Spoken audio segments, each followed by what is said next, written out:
Was fantastic. Tonight was incredible. This is the fifth State of the Union address I've seen Trump give. It was by far his best. We're just over a month into it, and he had a litany of victories that we've already won, one after the other after the other.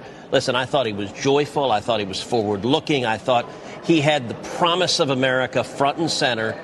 And I got to say the contrast. I have never seen such a disgraceful display as the Democrats put on. I've been to 13 State of the Union addresses altogether since I've been in the Senate. I've been to every one. I've never missed one. It started from the moment he walked in and was introduced, the President of the United States. Not a single Democrat stood. Not a single Democrat applauded. Not one. I've never seen that happen.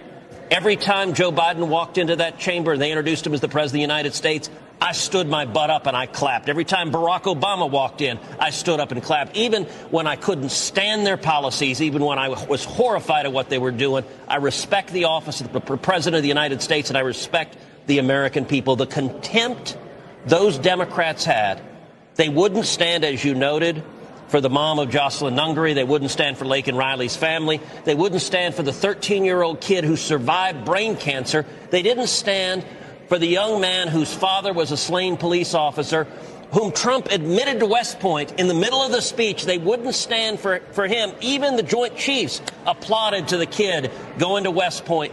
But you know what? The speaker got something slightly wrong.